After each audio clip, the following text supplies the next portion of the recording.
Welcome to another episode. I am your host, your private money lender, Joel Cadlick, and with me, co-host, Mr. Cultivate Real Estate, Justin Foster. What did Sweet. you?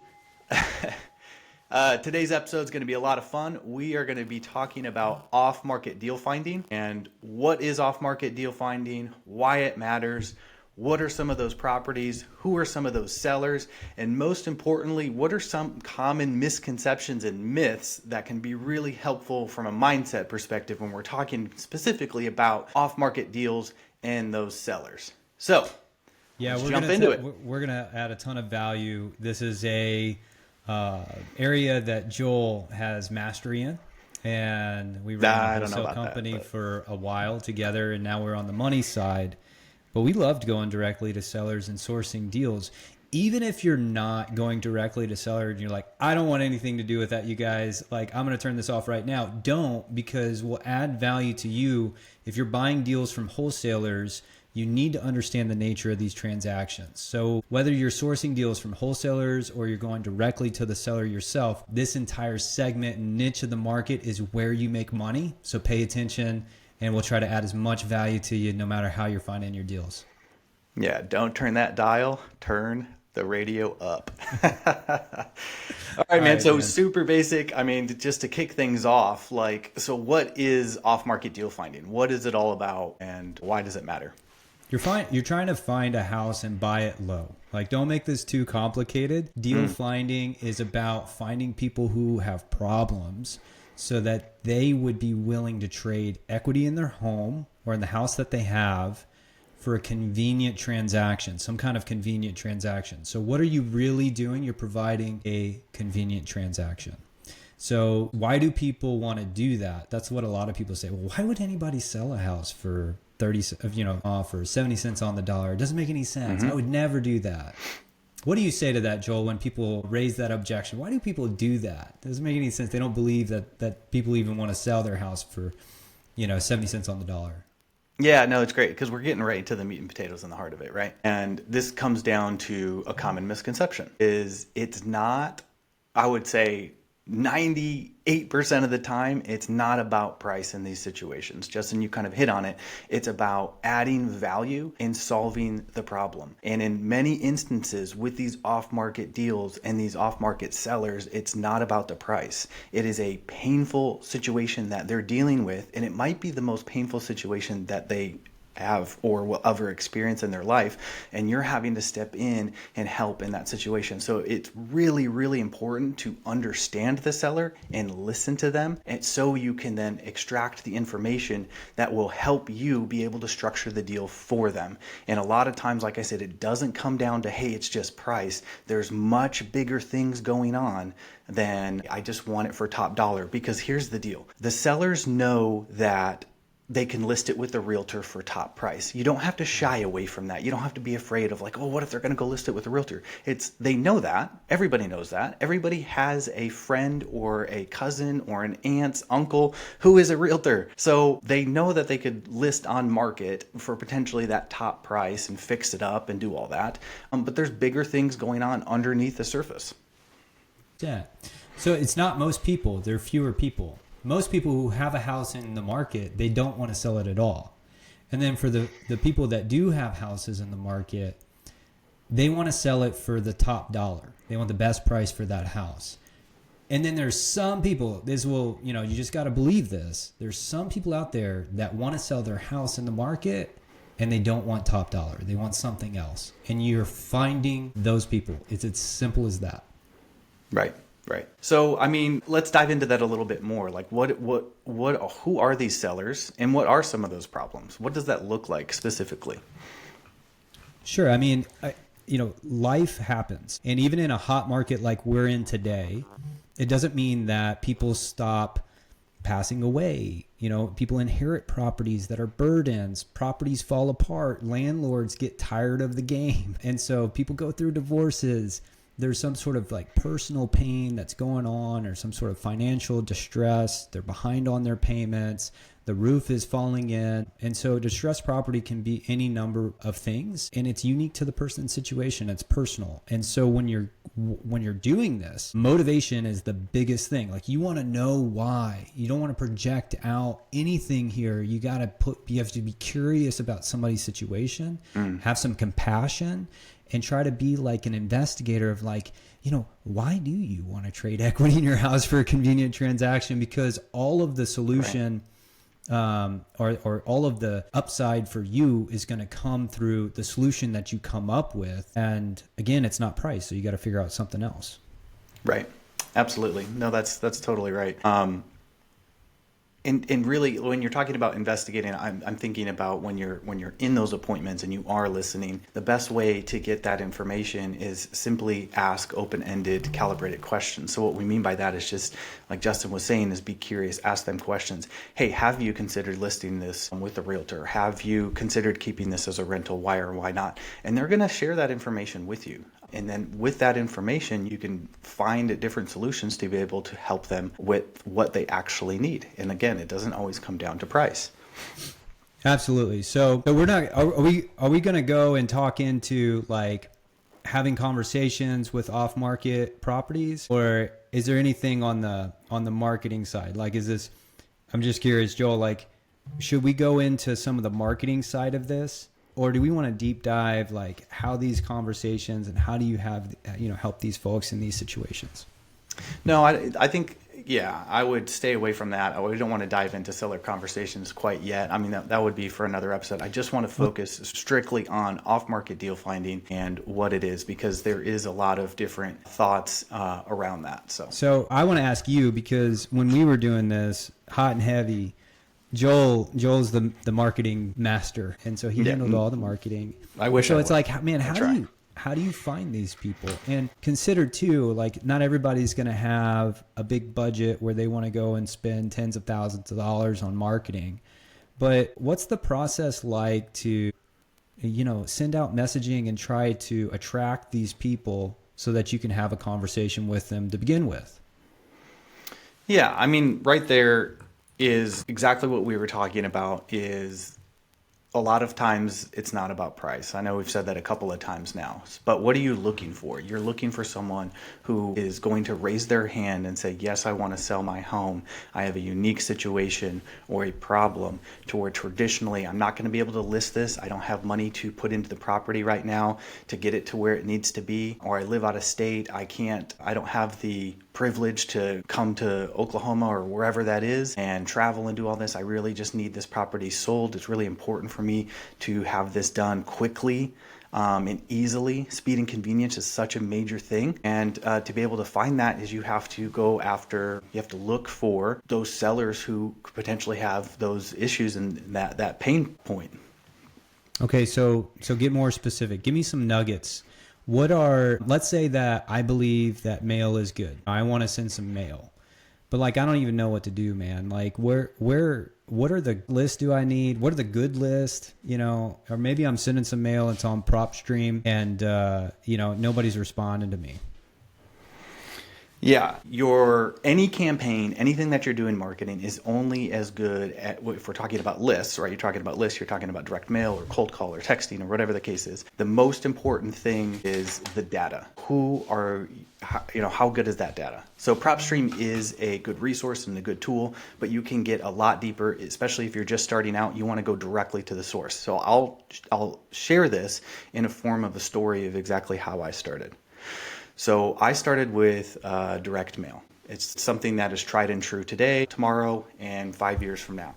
It's not dead. That's a misconception. We can call that right now. It depends on how you approach it. Consistency, following the rules of marketing and all that. So how I started is I wanted to get the best data. So I went directly we live in Oklahoma, right? So I went to the Tulsa County assessors and I asked them for the tax delinquent list. The tax delinquent list is essentially a list that is data of folks that are behind on their taxes. And it's a really big list. So I had to scrub that down, I looked for sellers who were 3 years behind on their taxes. So that gave me a more palatable size that I could go market to. Because after 4 years, you're going into that foreclosure stage. So we're catching them before that and saying, hey, are you interested in selling your home? Maybe there's an issue there. Maybe we can help solve that before a foreclosure and a loss could potentially happen. So found that list at the Tulsa County Assessors, and it definitely is the rule of 5. You have to ask 5 different people, hey, where can I find the tax delinquent list before you get a yes? You're going to go there, ask for it, and they're going to tell you, we have no idea what you're talking about. So rule of 5, you got to ask 5 times, you'll find the list. And what I did is just figured out how to do mail merge. In my closet, I had my printer and my computer in my closet, printed it out on a piece of, a yellow piece of paper. And then on the weekends, watching football with my wife, we were just stuffing these letters, hours at a time, and then just mailing these out. There's a lot more efficient ways, but we're talking like starting bootstrapping this thing. There's no excuses. You can definitely do it. You can do it very affordably. And within, I think the first 30 days, I found my first property. I still own that property. It's an awesome property, really good location, downtown Tulsa. Things are blowing up all around it. It was a great buy, super happy about it. But that was my first deal. That came from what we call a yellow letter, self-made yellow letter. And it came from the list of tax delinquent.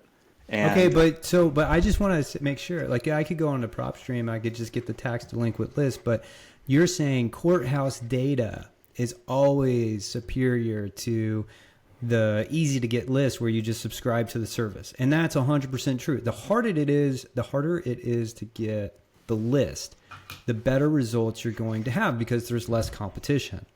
And so if you're going to start at the top of the funnel, you got to source your prospects. So we'll call these prospects.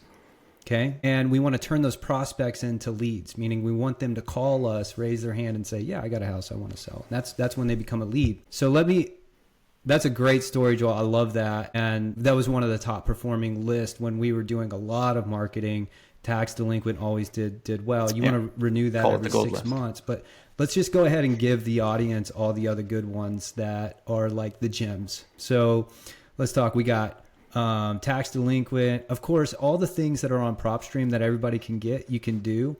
But here's the ones that nobody talks about. Water shutoff at the city level. So you got all these other cities, you got Tulsa, the city of Tulsa, but you got the city of Broken Arrow, you got the city of Jinx, you got the city of Bixby. You go down there and you do an open records request.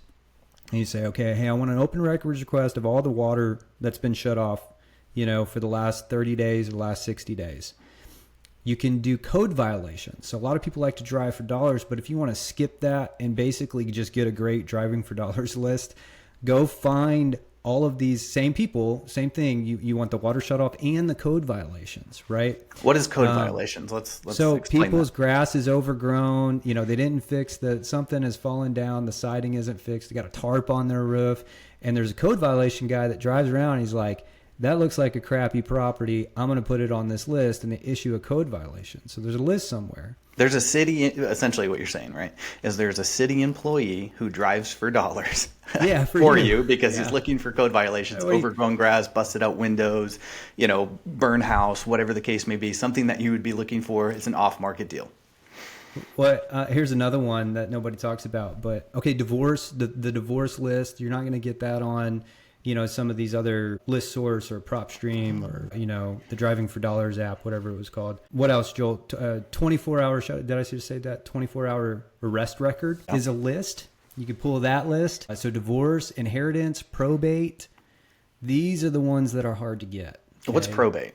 Probate's when people die, and the property has to go through probate, and you can educate yourself on probate. Here's some other tips on probate. Some of the best ways to, or the very best leads to get are the ones that are free. They come from your church. Bam. They come from your community. They come from, your mom, your sister, your cousin. They know that you're in the game. So tell everybody that you're looking for houses to buy and you're looking to help somebody. So number one, but a good way to set up a stream of referrals is to go develop relationships with probate attorneys. This is a good one, man. I'm telling This you, is a we're good just one, yeah. getting all this stuff. So, probate attorneys want a convenient transaction as well, and they're trying to help liquidate an estate. And a lot of times there might be a brother and a sister and an aunt that aren't getting along that are part of this deal. And so you're showing up as the cash buyer, and the best thing that you can do is liquidate the real estate so that it can be divvied up however it needs to be divvied up. So go and develop relationships with probate attorneys. Go down there and have a business card, meet them and drop off some cookies or some donuts or something like that. Show your face every few weeks or so. Just tell them who you are. And they're going to call you whenever they have a problem situation with some real estate. They need to liquidate it. And you're the buyer and you have no competition. It's great. So developing relationships, but we've gotten tons and tons of deals just from the relationships that we have with probate attorneys. And it's helpful if you can understand the probate rules. And so there's some education that you want to do. You don't need a lot of education on this, but a little bit goes a long ways because you're helping families navigate through the probate process. So you don't want to just you want to add value to that probate guy. So if you have a probate list, then you want to bring them business. So Susie just inherited a property and her mom Sally passed away. She's an administrator of the estate. It's got to go through probate. Then you call up your probate attorney and say, hey, I got some business for you. Guess who's going to be the buyer? You. Maybe. And so you want to add value that way. So probate's good. Probate's really good. You can get some.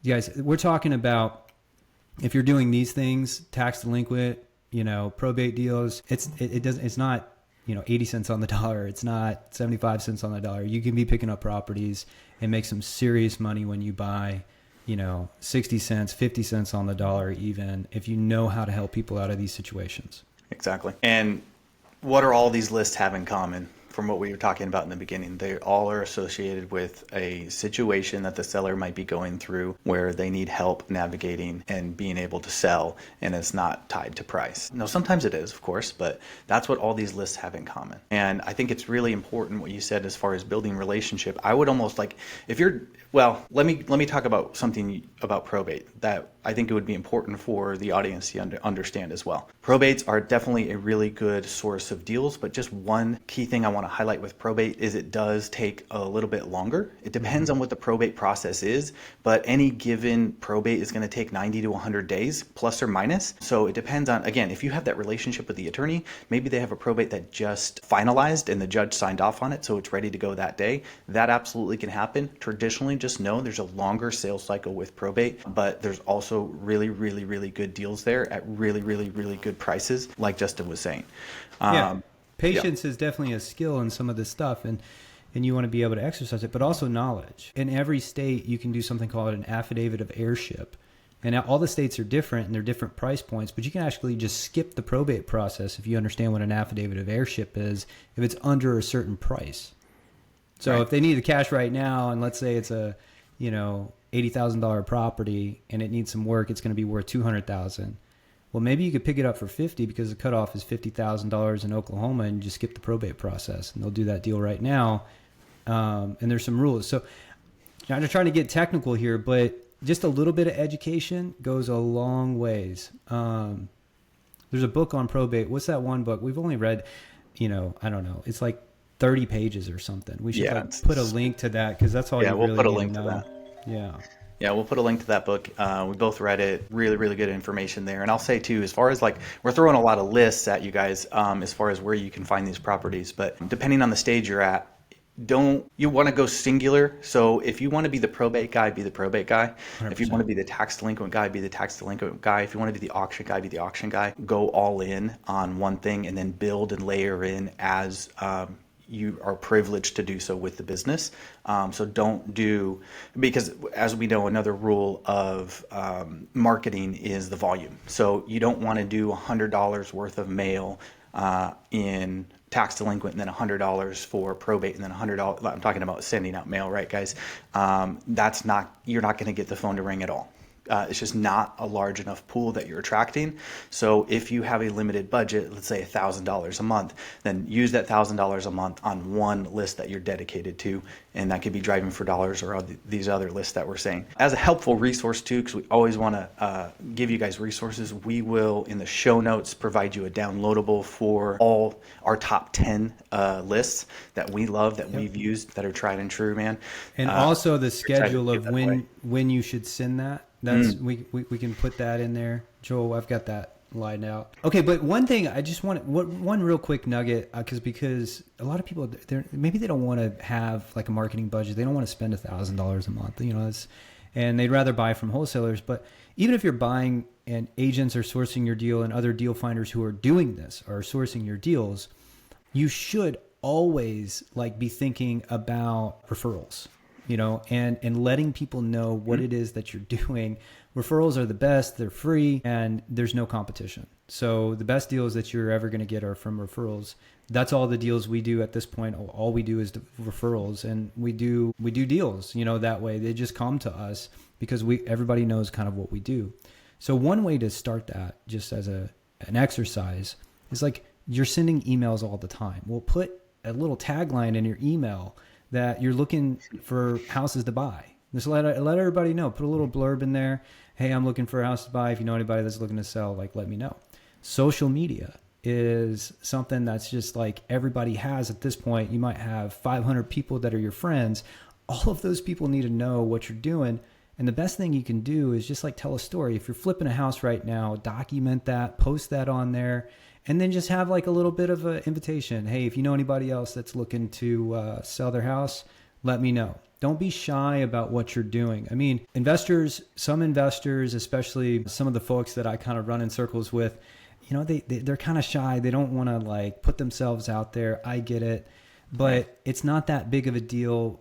You kind of need to get over yourself, because there's people out there that need your help, and you want to be the kind of person that's going to go and help them. So tell your story a little bit, do a little bit of marketing yourself. Just be natural about it, be genuine about it, and ask people, do you know anybody that needs to sell their house?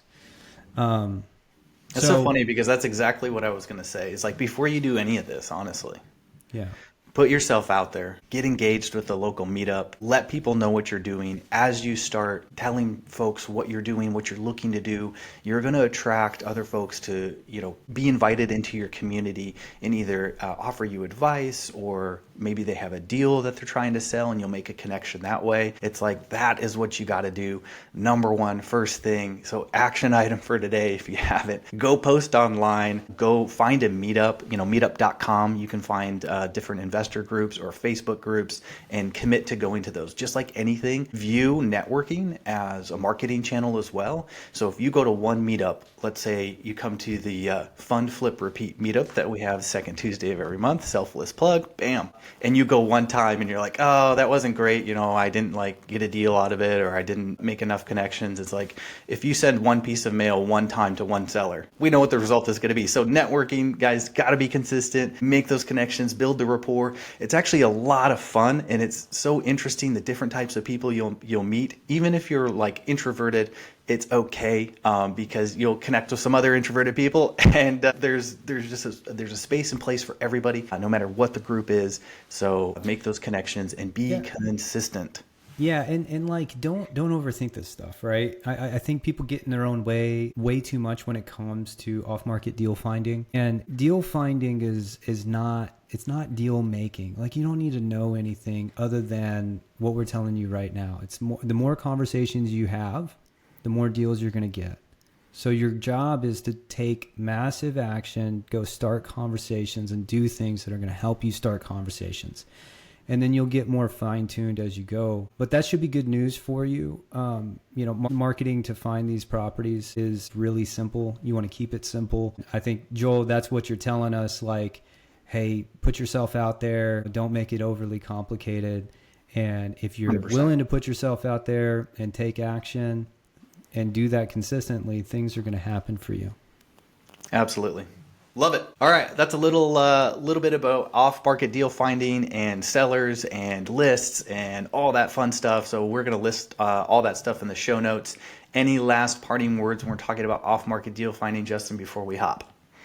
No, we're an open book when it comes to this, as you can tell. Like, we just want to give 100%. it all away. If you call us and you're talking through a deal and you're like, hey, tell me a little bit more about this, you might just get all the links to how we do our marketing. You know what I mean? So we're here to be as generous as we possibly can, add as much value as we possibly can. There is no competition. There's only collaboration. Guys, Bam. there's plenty of deals out there. And yeah, if you want us to be a part of them, we'd love to partner with you. Absolutely. All right, guys, thank you so much, and we'll see you next time. Peace.